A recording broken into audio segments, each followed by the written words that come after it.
So after that quick introduction to Java through one example, let's start looking at Java a little more systematically.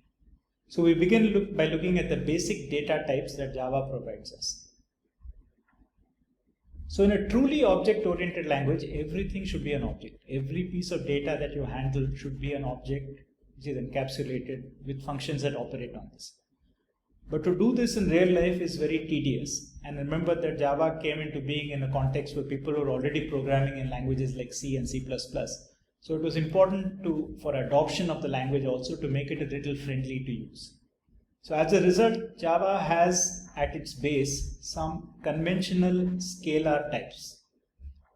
So these primitive scalar types in Java consist of the usual types we associate with numbers. So we have integers, we have floating point numbers, then we have characters, and we have booleans. So all of these except characters are also there in a language like Python. So among integers, we have four varieties. So we have the normal int, then we have a larger version of an integer called a long, we have a smaller version of the integer called a short, and then we have an explicit type which takes exactly 1 byte of memory called byte. In float, we have a normal float, so float is used for fractional values, and we have one which can accommodate larger magnitudes and a larger range of exponents, which is called double. A char, as the name suggests, is a character and it stores one character, and that's used for text as usual.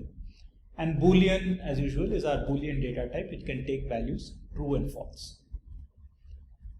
So one difference between Java and the languages that preceded it is that the meaning of these types is fixed once and for all by the JVM. So it doesn't depend on which architecture you're running it in, as we discussed earlier. So the table on the right shows us that an int is always 4 bytes. So remember, 4 bytes is 32 bits, right?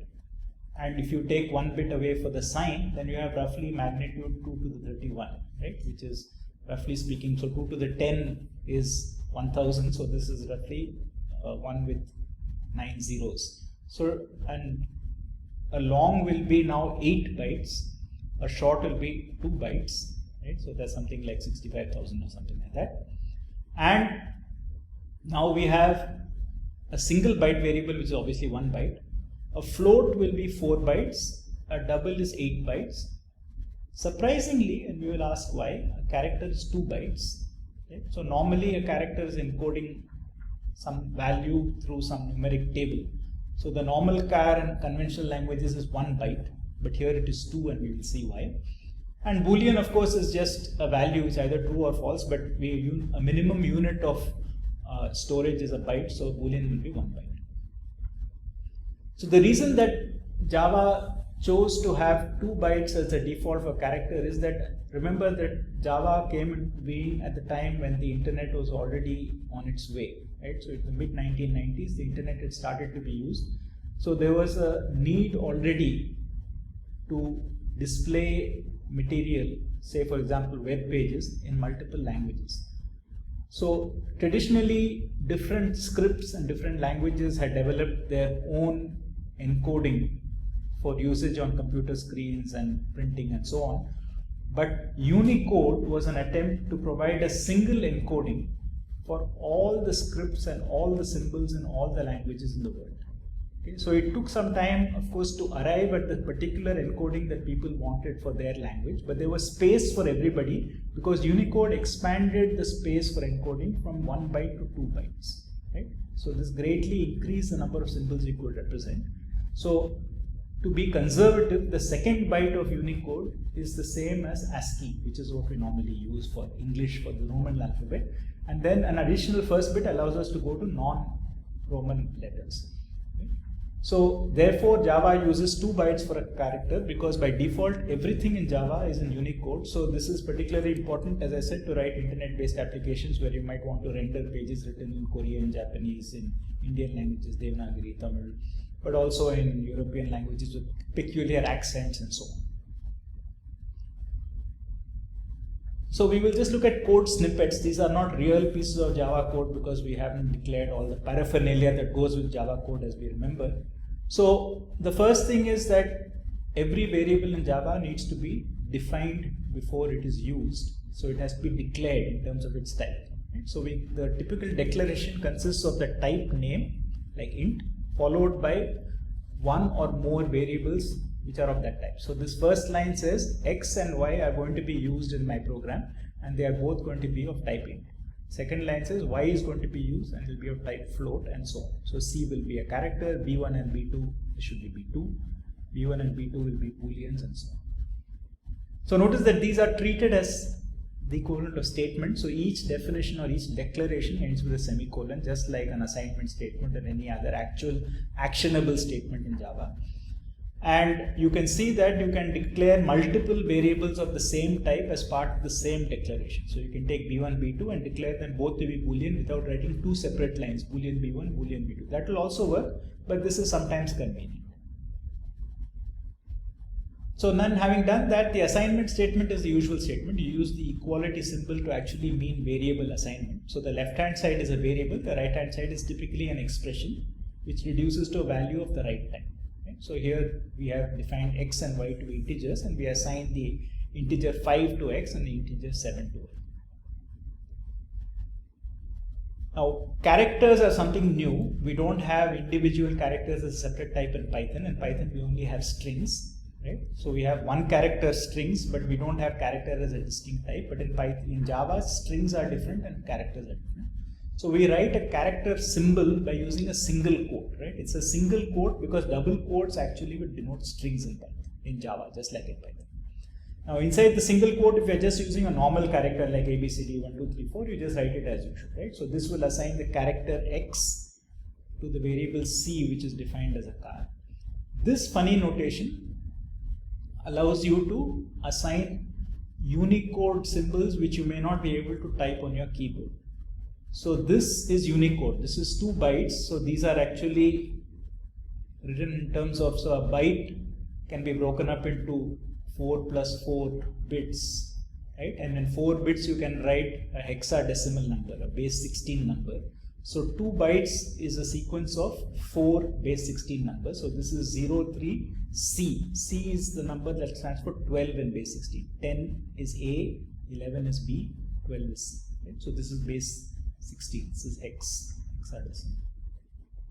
So this particular code, for instance, 03C0 in Unicode stands for the letter pi that we are familiar with, okay, in Greek. So you can assign to a character variable a character from any valid language which has a Unicode representation. And if you are using conventional things, you just use the conventional. So Unicode, see, you notice that the description is a long thing. It's \u followed by 4 hexadecimal digits, but it denotes one character and it will always take 2 bytes.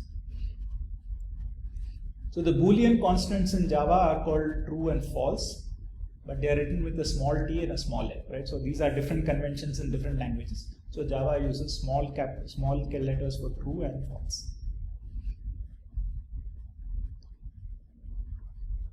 In many languages, all declarations have to come at the top of the program. In Java, actually, you can intersperse and introduce declarations in the middle. So you can write something like this. You can define an integer x, assign it a value, and then introduce a variable float. Now, this is not necessarily a great programming practice from the point of view of readability, but you can choose to introduce variables where you think they are needed. So sometimes, I mean, it is like you're reading a book, right? You're reading a book and suddenly you come across a character and you don't remember whether it's a new character or it's a character who was introduced in chapter 1 and you've forgotten about. So some books will actually provide you like an index of characters and say this person first came on page 4. Like similarly here, after 100 lines of code, if you suddenly see a Y, right? The question is this a Y which was always there and this is being used for the first time, or is it so what is the status of Y? So in that case, it might be useful to actually define the Y there with a comment so that you know that at this point, I needed a new variable called Y, and so I'm using it. Of course, Java will not allow you to redefine the same variable. So if you've already used a Y, you have to use something else.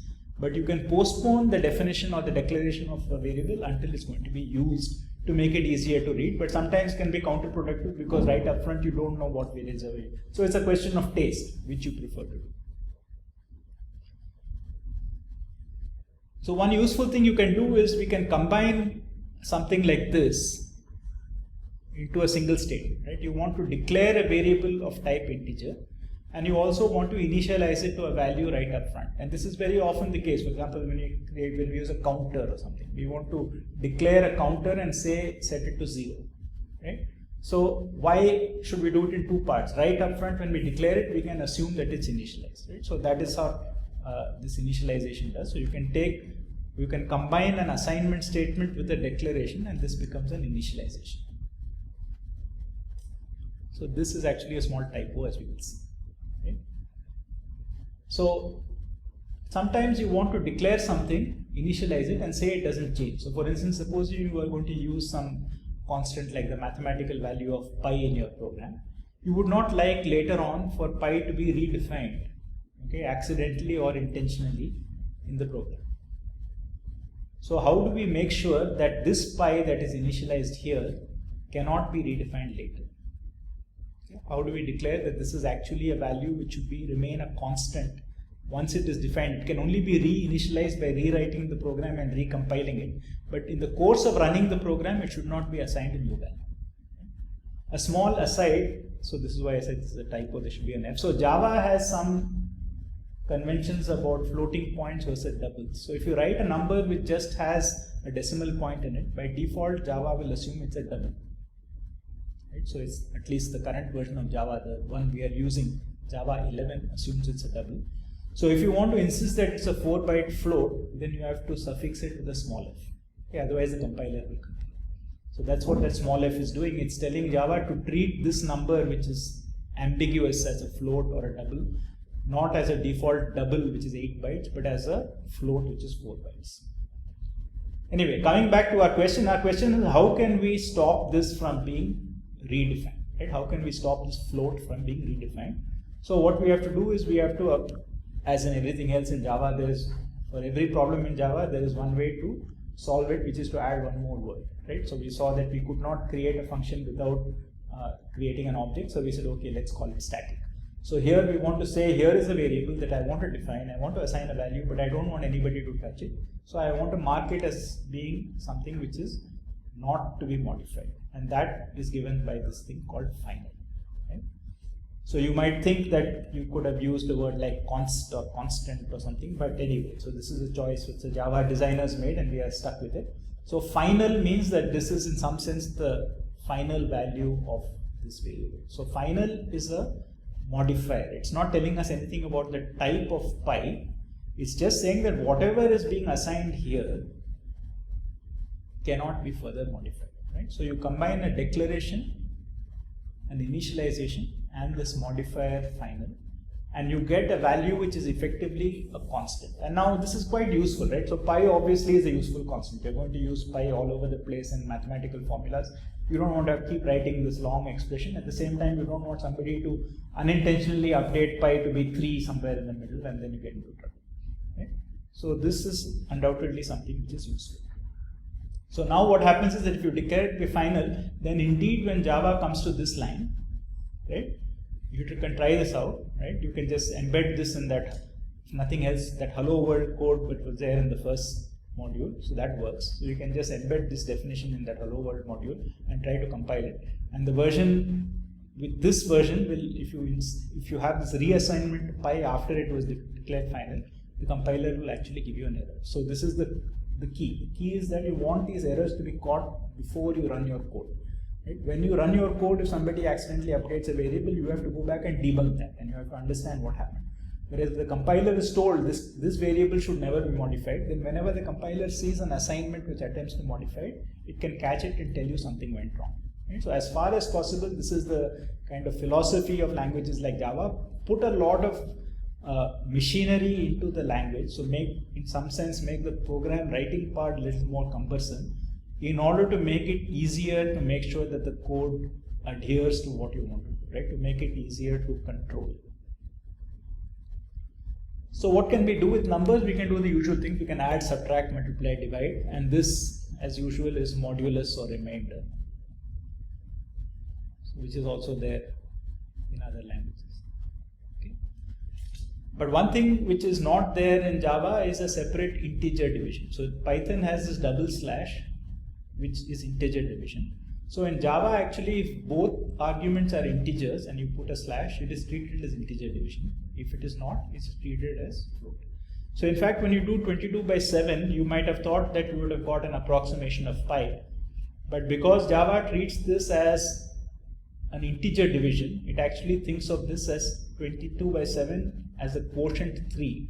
So the value that is assigned to this float f in this particular assignment is actually 3.0. Now there is something else going on in that, because 22 by 7 is an int, so it is the integer 3. It's being assigned to a value of type float. So there is an automatic conversion from int to float. Okay? So in general, int in the context, if it is supposed to behave like a float. So for example, when you multiply an int by a float, it will convert into a float. Right? So in any context in which, because in a sense, value wise, every int can be thought of as a float. Not every float can be thought of as an int. So if you are requiring an int and you pass a float, you will get into trouble. But if you are requiring a float and you pass an int, then Java will happily convert it. Similarly, you have long and double. Right? So both are 8 bytes. But now the problem is that sometimes I might end up having problems like I take a long and I use it with a float. Right? So this conversion will happen, but the value may not get preserved. So it's not always guaranteed that the integer value, so an 8-byte integer value, can be represented faithfully in a 4-byte float. Okay?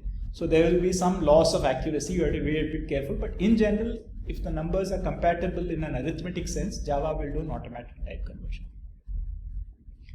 So Java, you would have noticed here, does not, I did not mention an exponentiation operator. Java does not have one. So you have to use a power function called pow, which is there in this math class. Right? So think of this as a static class like system.out. So system, so it's a class which exists. So math.pow, you don't have to call it separately. You don't have to import it or anything, it's there. Okay? So math.pow will take 2 arguments. The first argument is the bottom part, the second argument. So a comma n means take a and raise it to the power n. So Java inherits from languages like C and C++ these shortcuts for some of these arithmetic operators. So one thing that we often do is to increment a counter, count equal to count plus 1. Okay? Or in a while loop, we might say I equal to I plus 1 or j equal to j plus 1.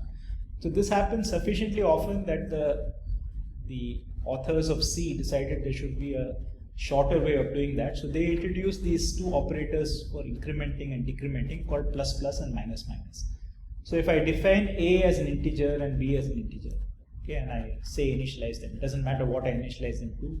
If I say a plus plus, okay, it's just a shortcut for a equal to a plus 1. Okay, and b minus minus is the same as b equal to b minus 1. Okay? So you can sort of think of now what the language C++ means. It means the language which is one step beyond C. Okay, that's the kind of inside joke in the name C++.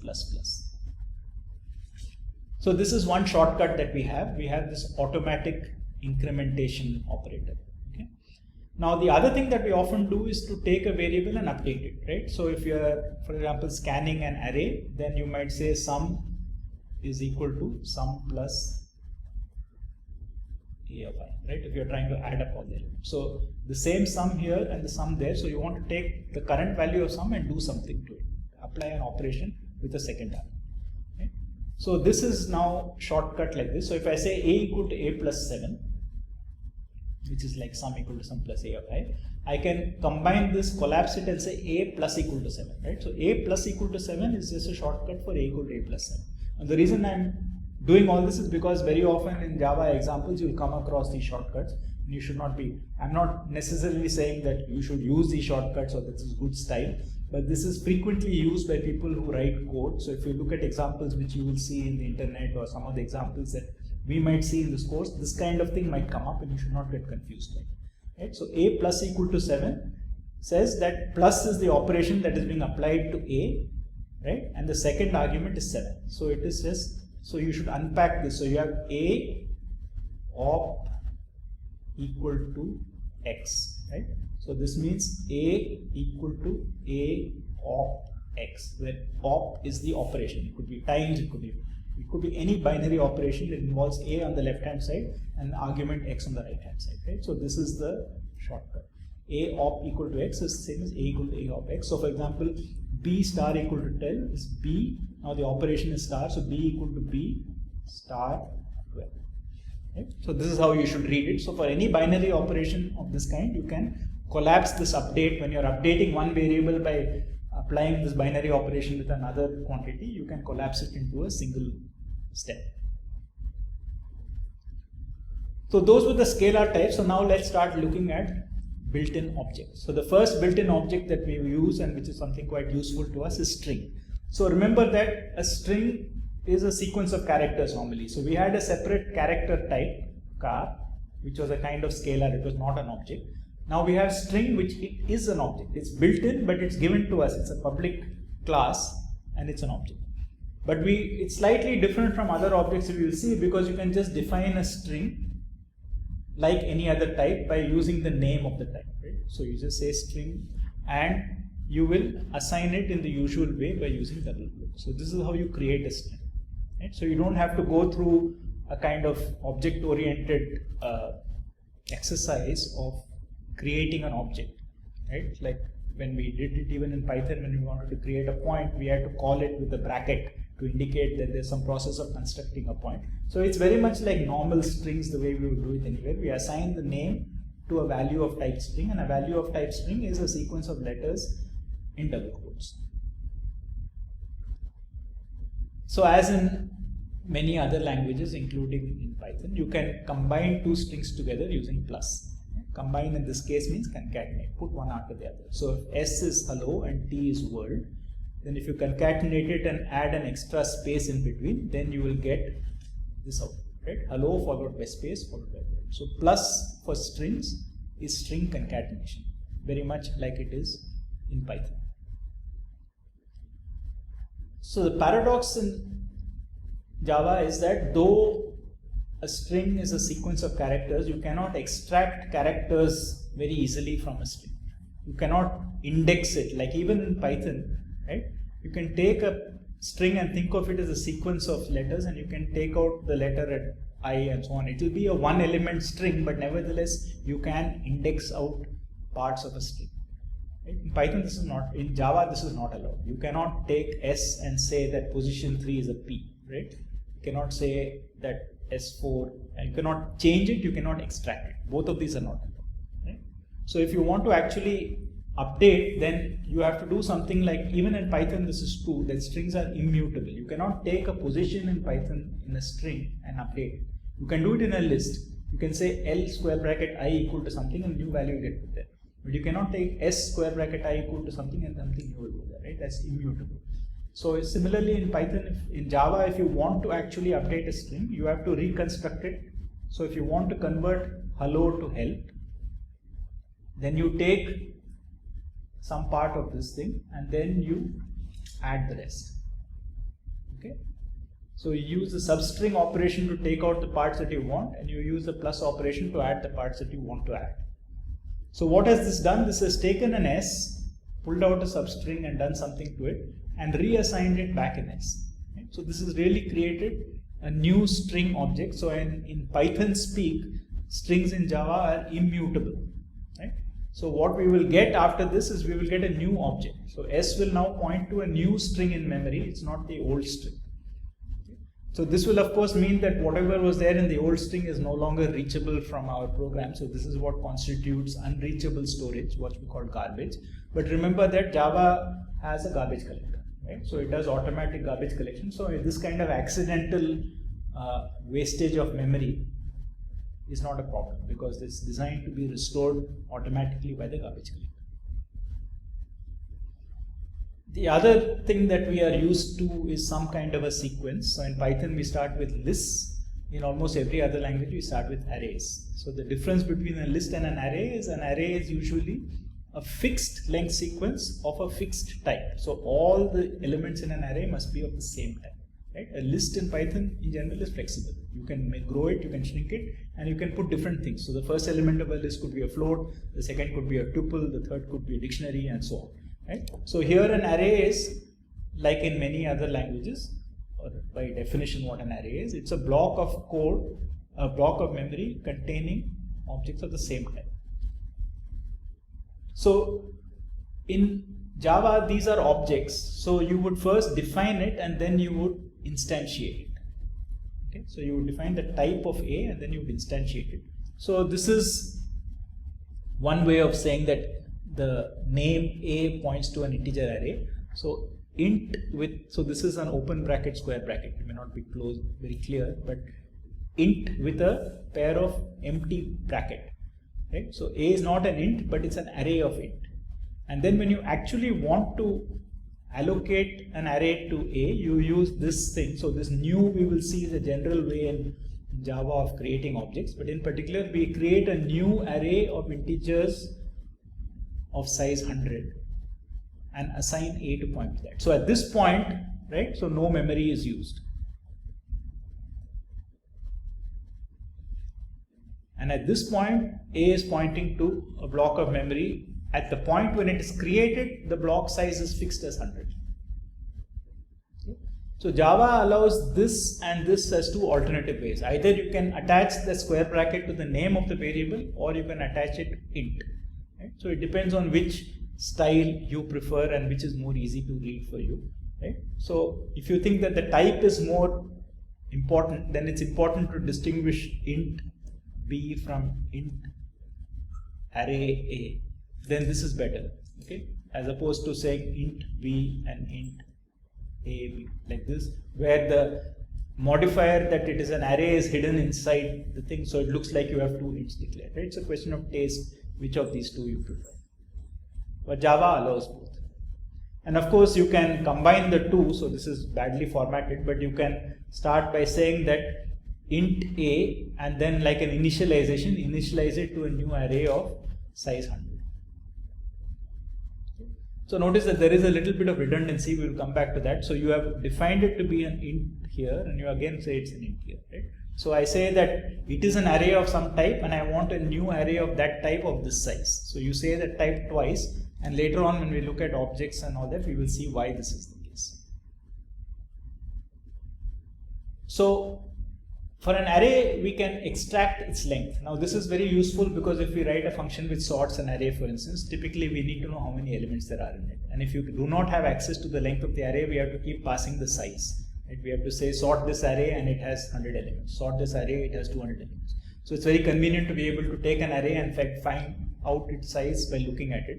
So in Python, certainly you can do that for any list, you can find its length. And similarly here, for an array, you have this quantity a dot length for an array A, which tells us. Now there's a sort of mismatch here because string also you can extract its length, and for that you use a function called length. Right? So strings have a kind of a method or a function which gives you their length. For arrays, it's not a function, it's just it's like a instance variable, you can think of it that way.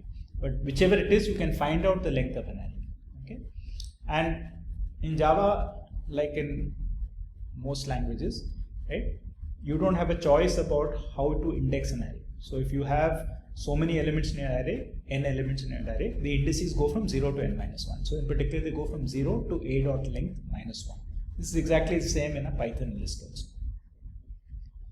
So because arrays are objects, they are actually dynamic, right? So the name tells you the type of array, but what it is pointing to can change from time to time. So it's not a static object. So if you go back to our first week's understanding of where these things are defined, right? So they are not necessarily sitting on the stack perhaps, but you have to be able to flexibly define them. So here is some kind of things that we can use. So one thing is you can write out an array explicitly. So just like you can write out a list explicitly using square brackets. In Java allows you to write out an array as a sequence separated by commas with curly braces. So let's look at these two things in the context of some kind of junky code. So here I have defined A to be an array of int and I have defined an integer n. Now I assign n to be 10, and now interestingly I tell you that A is a new array of size n. So notice that at this point n is flexible, right? So but when I execute this code, n is known. So before I run this code, I don't know how big A is going to be at this point, but when I run this code, I know at this point that n is 10. So this will give me an array of size 10. Okay. Now this is useful, for instance, inside a function, supposing you're writing something like merge sort, and you need a new array which will merge two lists or two arrays that are given to you into a new array. Now the new array size will be dependent on the input array size. So you can get the input array size and then declare a new array to be of the fixed size rather than picking some arbitrary magic number like 10,000 and saying I will merge it. I mean, you don't have to be wasteful, or you don't have to be kind of predicting what will be the size. So it's useful to be able to define these arrays flexibly. At the time of this new statement, the value of n must be known, but other than that, it's flexible. So now I come down and I change n to 20. So I can now reassign A to be a different array of size 20. Now again, like the string case, when we updated the string, this is a case where this will now throw away the old array. So the old array is gone, and now I've got a new array. Okay. So this will of course mean that garbage collection and all has to happen. So we will come back to arrays in more detail, but this is just to show you some basics because it's difficult to talk about for loops and arrays without talking about each other. So you need a basic understanding of both, and then we can do these in more detail. So one more thing you can do is, like we said, you can write an array constant. So I can take this array and instead of asking for a new block of storage, I can say I want this particular block of storage. I want an array and its length is implicit because I've given 5 values, and the values are also now in some sense pre-assigned. Right? A0 is 2, A1 is 3, and so on. So these are different ways in which you can work with arrays, some of which are slightly different from other languages. In particular, this idea that an array is statically declared as a type but dynamically allocated as storage, and the dynamic allocation can be of a size which is determined at runtime. Okay? So these are important things. So to summarize, although it is otherwise very faithful to the object-oriented world, it has made some compromises, Java, and one of the compromises is to allow some scalar types. So we have these numeric types: int, long, short, byte, float, double. We have a character type, we have a boolean type, and these are not objects. Right? These are just this usual kind of scalar types that we see in other languages, and we also see them in Python, though in Python we don't declare them, but they're still there. Right? So they operate, you can use operations on them and so on. Then we have to declare these variables before we use them, but we can at least do a combination of declaration and initialization. So if we are going to use it in a particular context, we can combine the two statements. Strings and arrays are objects. So they are basic types in the sense that they're given to us, but they are not scalar types. So in particular, we looked at a couple of functions. We looked at substring, for example. So string comes with a whole lot of functions, and it's very difficult to exhaustively go through all the functions without boring you. So we will use a function when we need it. Right? So you need to have this habit of being able to go and look up the documentation whenever you have a doubt. You can't be asking all the time saying, how does this work? How does that work? You have to be able to look up the documentation and figure it out. So Java is an evolving language and it keeps changing. So I think the latest I have seen is something called Java 17, and even the numbering convention has changed. Right? So the numbering convention is quite bewildering, and it's very difficult to keep track of how old or new a version is just by looking at its number. So we are using a version called Java 11. Now it looks like if we are on 17 today, then 11 must be really very old, but it's not that old. I mean, 11 is a couple of years old. Okay? So for each version of Java, there is a corresponding exhaustive documentation online. The changes from one version to another are not huge. They are relatively minor, and at the level of this course, they should not matter. Java 11 is widely available on various systems, so that's the one we have picked. So for example, if you use a standard Linux distribution on Ubuntu or whatever, Java 11 is the one that will be installed. So it's not very easy always to keep the latest version installed, because Java, as I said, keeps coming out with new versions. So we have, for this particular iteration of the course, we are sticking to Java 11.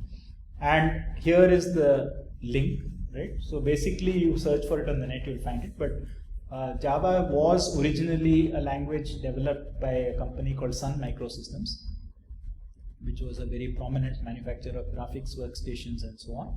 But over a period of time, Sun Workstations kind of went out of business, and this has been acquired by Oracle, the database company. So therefore it is in the Oracle domain that you will find the Java documentation. Notice that you have different documentation for different versions. So we are looking at Java 11. So do take a look at this sometime. It's not very easy to parse, but if you're searching for something, you will find it.